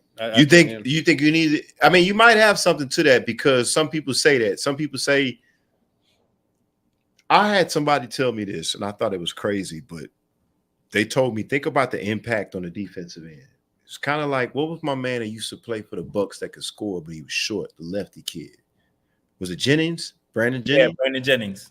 They were saying that Garland has that kind of effect. He's capable of going off of 50 points, but he's capable of getting lit up for 40 a night because of the liability he is on defense. And I didn't agree with that. But then I saw it. But then when I look at the impact defensively, and that might be what Cole is speaking to in terms of he does get wore out on the defensive end. And it's not just that. Like when you think of small guards that show up, like you think of like Trae Young, he shows up. You think of Lillard, they show up. Garland has yet to show up in the playoffs. And he might give you one good game or 2 games when you're like, okay, and then he disappears. I think a move for even someone like, give me Jimmy Butler over there. Now you put him with Donovan Mitchell. Now you got something special. Now you're going to put Donovan at the point? You got to put Donovan at the point. I think that be his. He has so many mismatches in this league if you put him at the point guard. And you know what? I did not know he was that short, but he's that athletic because he's only 6 foot. I thought he was like, he plays like he's 6'5". That's right, Mitchell. Yeah. I didn't know he was that short. Finishing and everything. Yeah, like he finishes like he's 6'4". So you might you might have something to that, Cole. We might have to come back to that. All right, true or false? Does Durant win another championship before he retires? Start with you, Ro. Not unless he goes to who's tops right now.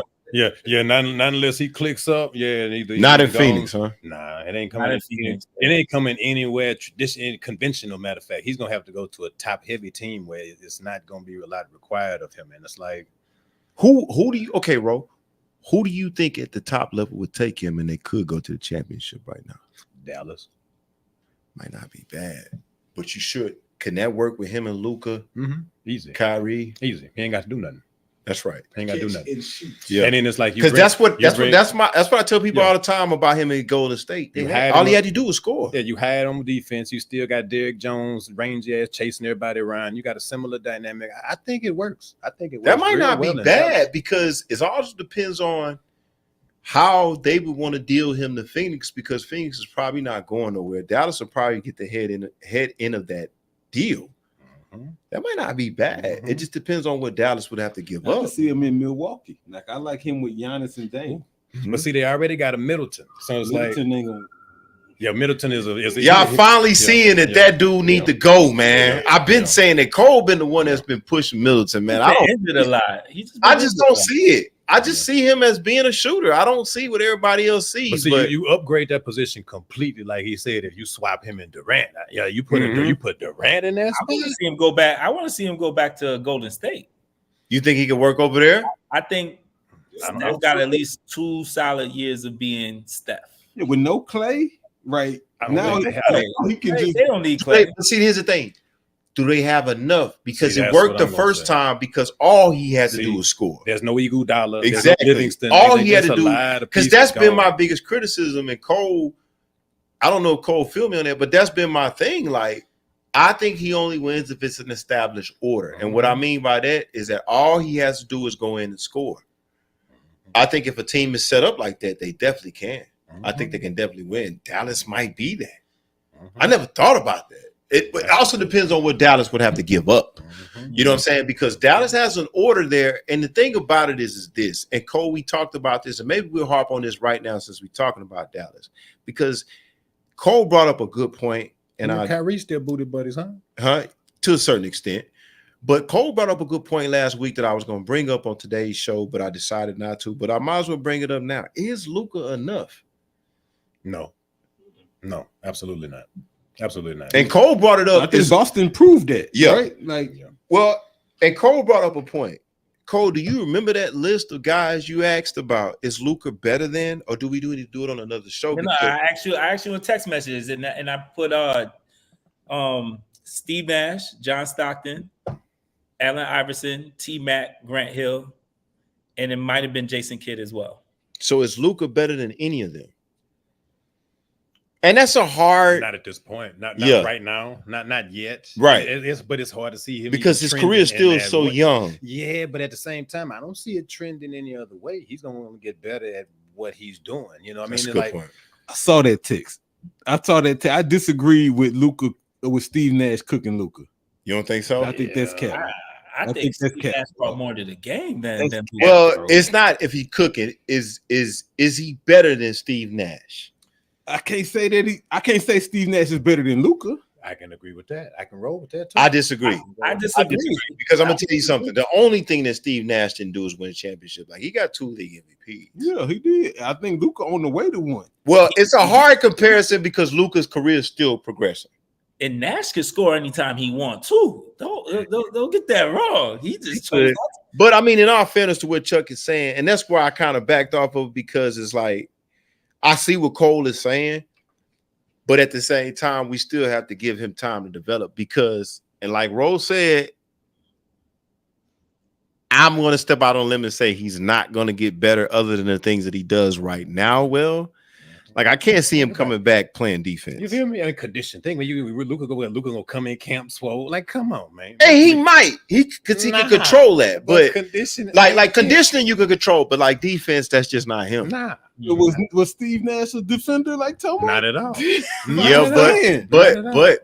but you gotta, you can't debate Nash got 2 MVPs. Nash made everybody better. Nash was never out of shape. Yeah. I don't know. Luka get you 2 MVPs. Luka gonna get, but it remains. That's why I say it might not be a fair comparison because Luka still has more work to do, and he could very well get 2 MVPs. See, I just like to say it's a mismatch because at the same time, just like Nash could cook, you know what I'm saying? Gonna cook Luka gonna cook Nash. Well, I mean, listen, that's why I say it's not even on one leg. Yeah, it's not even about that because Luka's 6'10", 6'8". You feel me? Yeah, he gonna definitely. But I think what Cole was asking about that question is he better? Is his impact better than what Nash? I mean, he took them boys to a final. Him and Randy went to a final. Like almost like he triple-double status, like points and assists. Did Steve Nash ever push that far, even in the MVP seasons? Yeah. Ain't never go no final. He went to the Western Conference. They played Shaq and Kobe. Yeah. And they went to a Western Conference final. Yeah, but that's unfair though. That's unfair. Really? Yeah, that's unfair. Because I mean, they swapped him out and went to a final and won in Dallas. Once they swapped him out and got rid of him. But do you think that Dallas team that went last year would have beat Shaq and Kobe? No, nobody in today's NBA. That's what I'm saying. Unfair. Well, at the same time, though, but that's like a much better comparison is maybe that Sacramento Kings team with Bibby and C Webb and them boys. You know what I'm saying? Because it's like, I don't know, man. It's a hard debate because from Dallas to Phoenix, and then you ain't get no traction in Phoenix either. You know what I'm saying? Like, but don't forget too. That's why I say it's a hard comparison, especially between those two, because at the end of the day, Nash is 6'1", Luka's 6'7". I mean, Nash. I've seen that movie before. This boy like Mark Price, the league done forgot about was raw. Right. Dirty. But I mean, I think what Cole was saying with his point is that, how good really is Luka? Can we? How?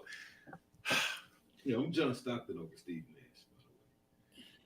Nash. I don't know about that. My issue with Luka is that he reminds me so much of LaMelo.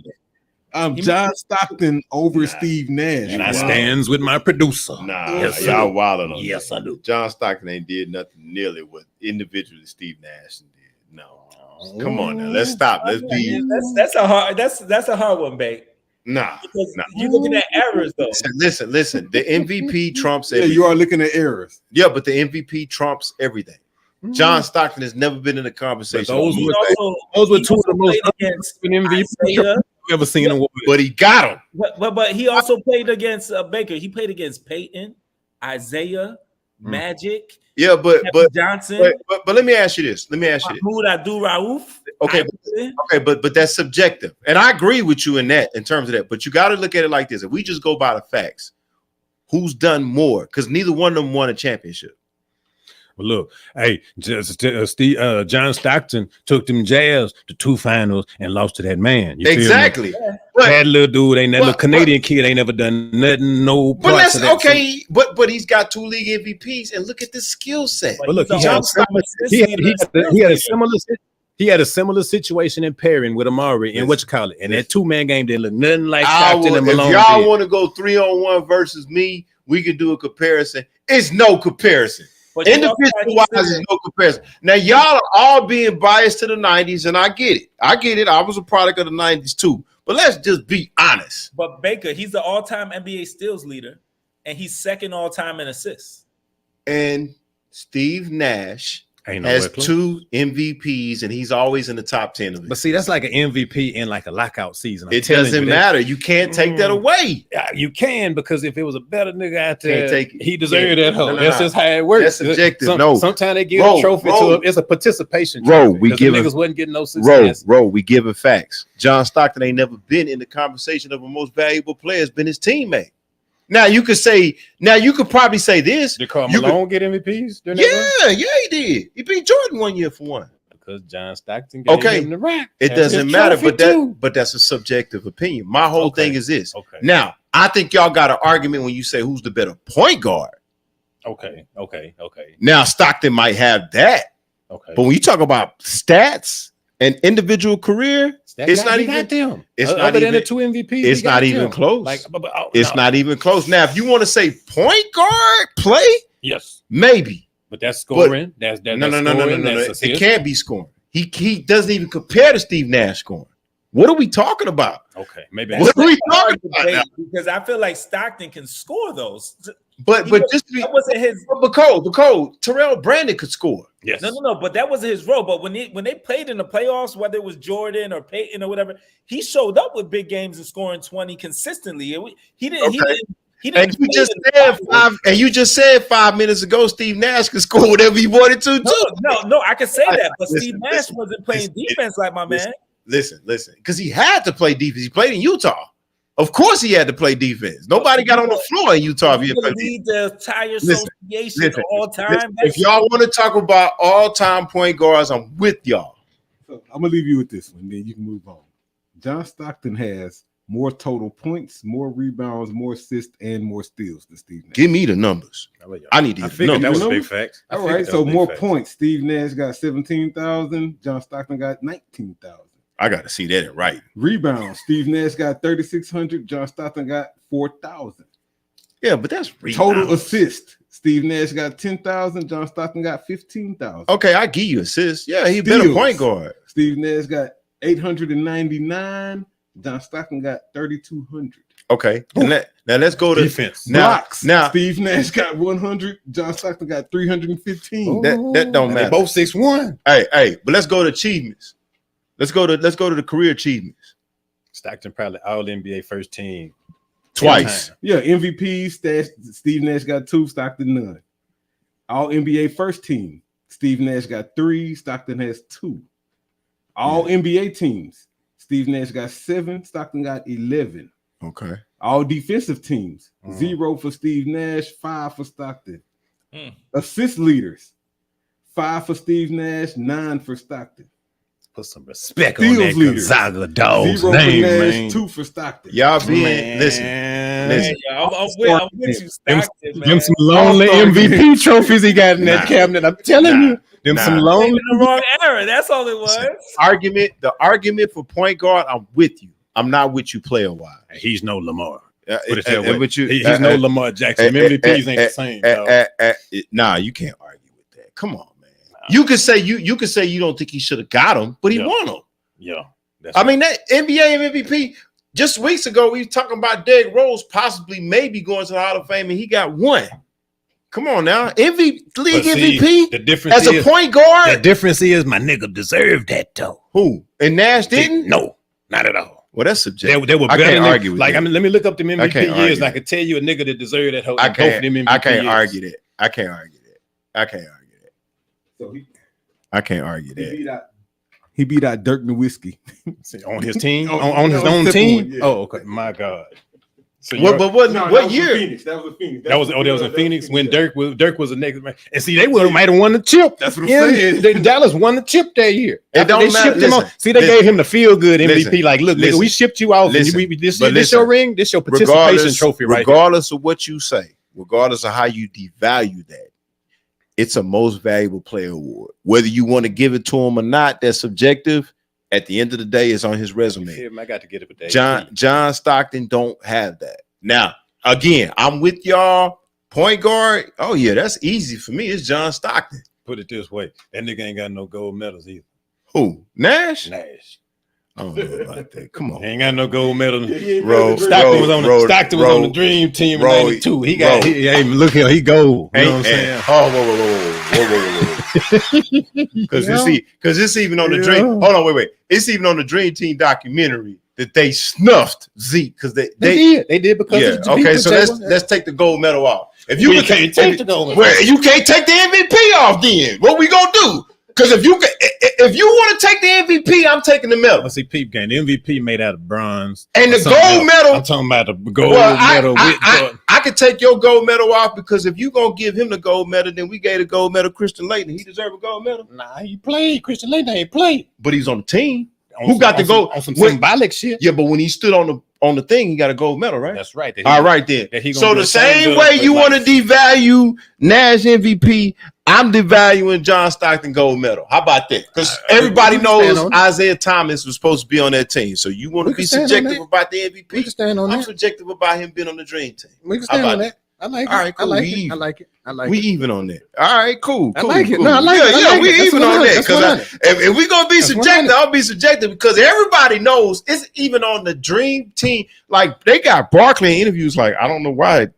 Everybody knows Isaiah Thomas. Isaiah on there looking salty too. You know what I'm saying? He's salty to this day. Yeah, like, I don't know. What was the exact words? I fit the the categories. Criteria. I forget the criteria. Oh, because Joe Dumars went, didn't he? No. That was two? That was two. That was two. Okay. But they were saying that Jordan had something to do with that. No, you know what I'm saying? Because that stay in Jordan brain. You standing there. Right.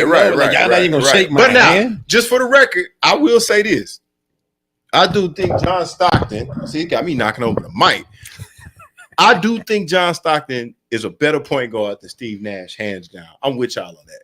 I can't dispute that. I just think player-wise, I think Nash did more. Subjective opinion, but I'm with y'all 100% point guards. I can't argue that. Like, and they had good stuff popping in Phoenix. Don't get me wrong. Like, shout out to Steve Nash. I'm being tough on at the end of the day, at some point in time, when people started to forget about Isaiah Thomas, which they shouldn't have, John Stockton was being considered in that conversation right after Magic Johnson as being the best point guard in the NBA forever. A lot of people talked about that. Mm-hmm. And I cannot deny that as far as what he did, as far as like, just look at Utah. Mm-hmm. Like Hornacek was okay. They were good other than Malone. And for them to do what they did, he was a big part of that. So I'm not taking that away from him. I just think Nash a better player. But I do think it's arguable that you could argue he could be the top point guard of all time. So you Stockton and Malone, or you Nash and Stoudemire? I mean, that's easy. I'm not stupid. I'm not. Yeah. No. I'm not stupid. That's a top five duo of all, one of the top five of all time, I think. Who?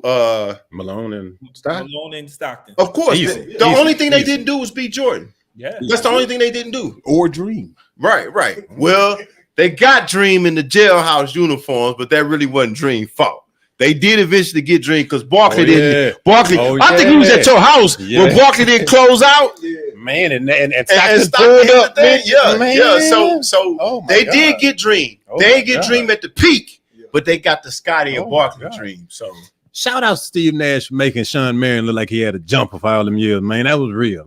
He made you think Sean Marion's better than what he was. Oh, much better. Y'all got to get a Canadian. All right. Let's build a team. All-time 5 starting point guards. All 5 being point guards. Let's start that out. Cole, let's start with you, then we go to Ro. Well, real point guards, yeah, or like this new development. Nah, real point guards all time. You can use any point guard. Okay. You build your starting five. Go ahead, Cole. Then we come to you, Ro. Magic number 1, Isaiah number 2, Stockton. I'm not gonna number him, but he's gonna be in the top 5. Allen Iverson and Steve Nash. Okay, Magic, Stockton, Isaiah, Iverson, Nash. Yep. All right, go ahead, Ro. Okay, this is tough. All right, I'm gonna take Jason Kidd first. Oh, I'm sorry. Yeah, you're right. Yeah, I'm gonna take Jason Kidd first. Then I'm gonna go with an AI. He playing my little two, my two guard. AI being a point guard. I'm gonna go back and then I'm gonna have to dig Jalen Rose at college, man. Ooh, put Jalen Rose at my 3, man. Jalen Rose was a 1 once upon a time, a nice 1. You know what I'm saying? Okay, I didn't say NBA, so you're right. You could use whoever. I'm gonna say Jalen Rose, Michigan Jalen Rose, Michigan Jalen Rose. Fab 5 Jalen at the point. Then I'm gonna go ahead and rock with Magic at my 4, you know what I'm saying? Because Magic he was the prototype point forward. Oh yeah. Hey, Magic was all time. Magic was it. Yeah. And then I'm not even gonna leave either one of them on the thing. I'm gonna give him another crack. I mean, no, I'm gonna say I'm gonna say Kenny Anderson, man. Somebody like that. Bro, be going deep. I'm gonna say Kenny Anderson or Rod Strickland. You know what I'm saying? One of those 2 guys. You know. All right. Bro, be going deep. I even dug up Darren Williams. Darren Williams was nice out Utah? there. Yeah, he was nice out there, man. He both was nice. Not from an all-time team. I ain't going college. I'm gonna go NBA. I'm gonna go Big O. That's a good one. Magic. I like big guards. Russ. MVP Russ, Nash,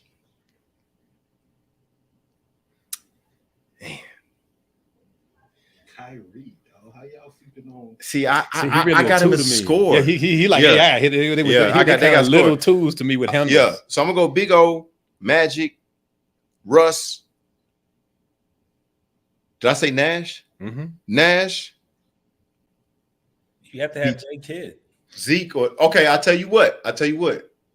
It's a toss-up between MVP Russ and J Kidd to me. Either one of them could come off the bench. I'm gonna change it up and you can demote one of mine. I gotta throw Pistol Pete out there, man. Was he a point though? Yes, sir. I thought he was a 2 guard. Pistol Pete played. Was my guy Tracy McGrady point guard in Houston? Score. Nah, we had skill. Okay, Ray First play point. Yeah, Penny Hardaway if he never got injured. Big fact. Hey, you know what? And I was gonna say Starberry too. Starberry was a nasty point, like for a long time in more than one play. In Apple, in Phoenix, and in Minnesota. It all just depends because and in China, for scoring point guards, yeah. But he had dimes too. You know what I'm saying? He was nice. He was nice. He did. But was Starberry better than Leonard? Because Leonard the top 7'5". I can't even say Starberry was better than Baron Davis. We sleep on him. We do sleep on that's Baron. tough, but they wasn't what? That's a good one, Cole. That's a good one. We sleep on Baron. I like that because Baron. Because Cole, what was Baron's? What was his peak? Was it Charlotte? Was it New Orleans? Yo, it might have been the Warriors. Golden State. You think it was the Warriors? No, I feel like Golden State. He revitalized the Warriors. Him and Jackson and bro. I say between because I'm gonna tell you something with the Hornets. That's when he was. But see, I just saw him. I just saw a tape of that boy, and I saw him and them Warriors giving the Lakers work. Yeah, I'm talking about. But see, it's easy. Rocket Steve Francis fit this list. He just didn't have. He just didn't have the longevity body, but he had a season though. Yeah. Before we started, now I could put him in one of the best point guard seasons. Yeah, I put him with the Kenny Andersons. Yeah, like that level. Marbury, Brandon's. If he could have just kept going the way he was, because really franchise, it's disappointing that he didn't go down as one of the best point guards of all time. The talent. He was Westbrook before Westbrook. He was even more skilled than Westbrook. He was the first one. He was more skilled than Westbrook. Like franchise could do everything. Franchise, if to his peak, I think he's a Derrick Rose. Yeah, easily. come out. I mean, that Maryland team was nasty. Yeah. I mean, Oh, even that with the Maryland team was Rockets, nasty. man, like I still look at that. I remember that crossover he did on Troy Hudson. Whew, for Minnesota. Ended that. The number one Steve Francis highlight. Ended that boy. Yeah. Ended that boy. Yeah, he just didn't have a long body work. Like him and Penny Hardaway fly that. Does Houston James Harden go on that list? No, I'm not a fan. Top point guards? Yeah, Now, Tim Hardaway. this is your biased opinion. No. You're not a fan, but as far as performance and all the criteria you were just giving Nash, Yeah, Tim Hardaway too. With the MVP. No. James with the MVP. Nah. And a triple-double average for a whole season. Nah. And maybe I'm just biased. Maybe That I'm you being are. too hard. Maybe You I'm are. just being too hard. Where does Chris Paul fall in this category? Honorable mention. Dang. Nah, because he did. Yeah, you're right. Because he Honorable stayed mention. hurt. Yeah, He stayed hurt. Honorable mention. Like And what has he really done? Has he won a championship? No. he's been Like on he some got. stacked I mean, teams. listen. He's been on some Listen. stacked Listen. teams. Listen. People gonna hate this on camera. You could argue. You could argue. Mhm. Listen. Mhm. You could argue that James Harden's career was better than Chris Paul's. Mm-hmm. You could argue that. I like that too. I Yeah, like you that. could I argue like that. You could argue that. He got You a could finals argue that. appearance. Yeah. So I mean, that's a tough team, man. All right, I got Magic, Big O. It's hard for me to leave Kid off there, man. I'm gonna take Russ off, put Kid, Nash, and Zeke. I like that. I like Yeah, that. it's Zeke. Would Peyton make your top 10? GP. It's hard. It's hard, man. I love Gary It's Payton. hard. I love because here's the too. thing: was Gary Payton better than Baron Davis? Yeah, You think so? I think he was. He also went to the finals twice. Was he better than Tim Hardaway? Yeah, I would say yes. Was he better than Mark Price?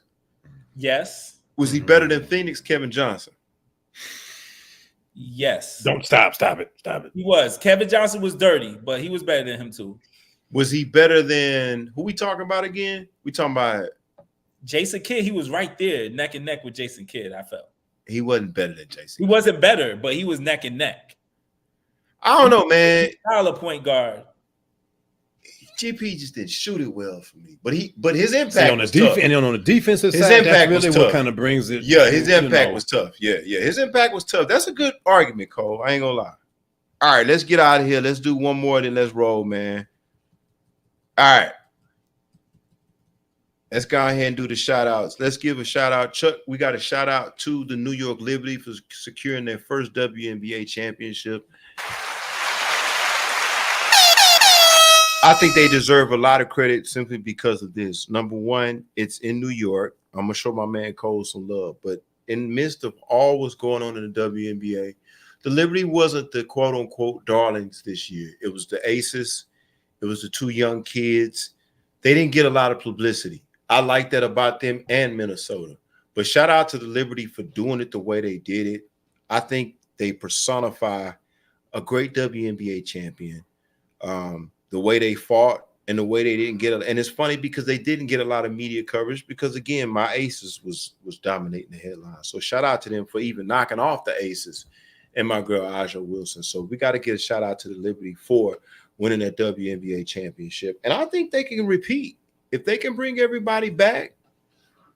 I mean, of course, people are gonna make some trades and get better, but I think they have a shot because here's the thing: they got the experience. I love Stewart as a player.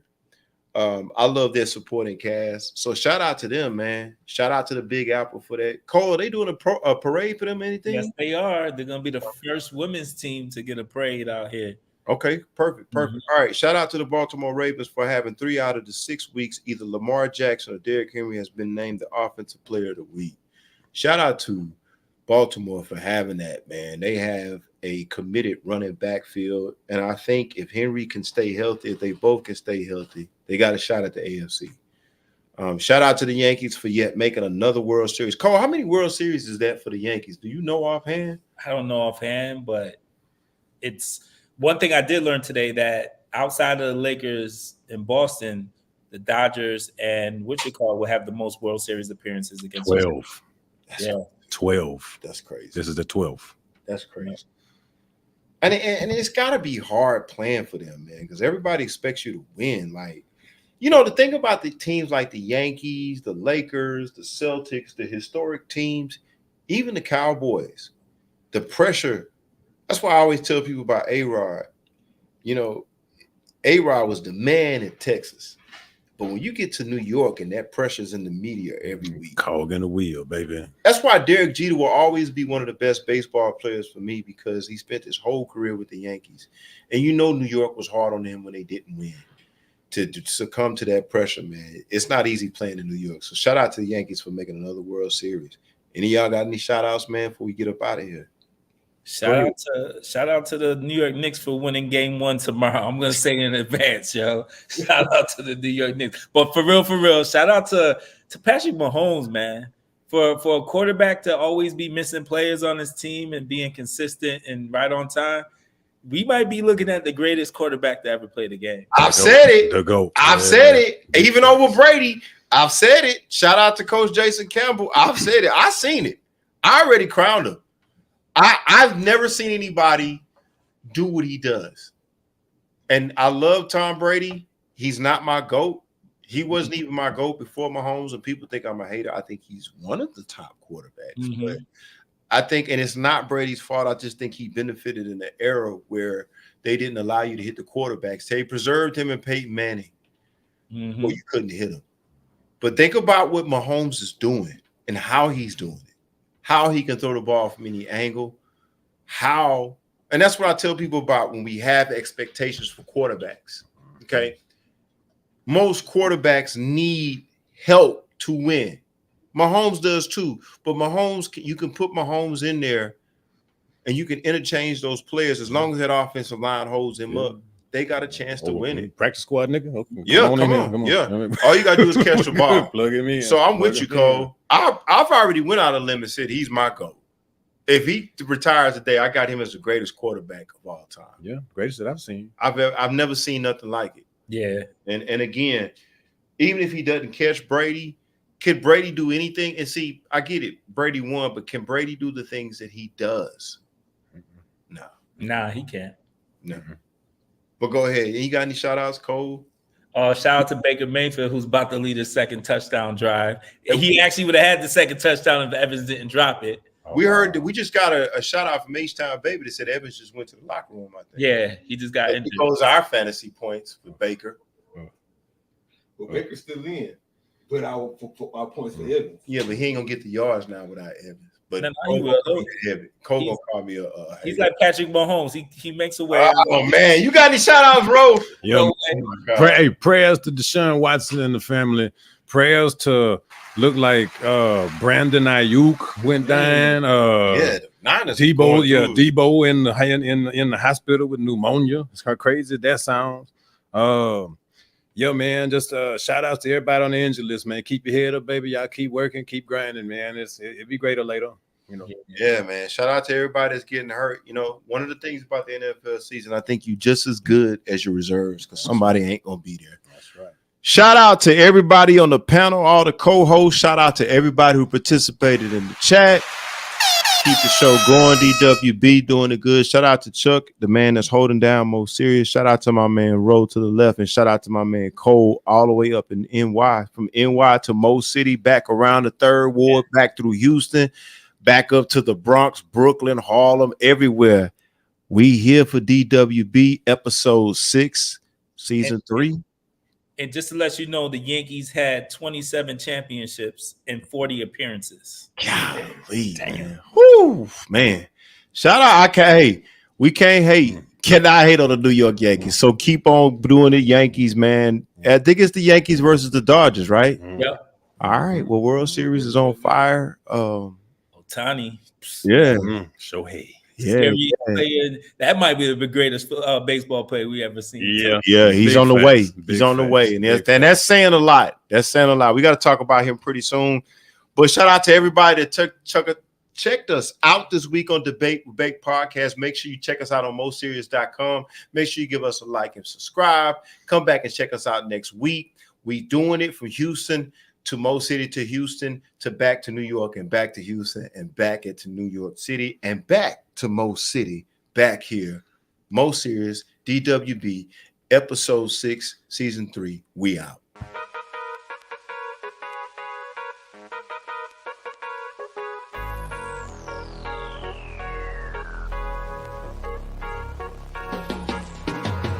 Season 3, Debate with Bake Sports Show. We coming live from the Mo. You know how we go. We talking basketball, football, and boxing. You got something to say, man? Jump up in them comments. We gon' keep it real with opinions and facts. Let's look at the stats. Well, that settles that. It ain't no hating. We just debating, interviewing guests so we can learn how they operating. Give you our perspective in a way that's captivating. Another sports show to put in your rotation. See, Bake choose the topics, everybody looking. Laro got the commentary and he keep it cooking. Cole with the game, he coming live from Brooklyn. You know, it's the most serious production. We giving game free, so tap in and see. Season 3, DWB, MSC.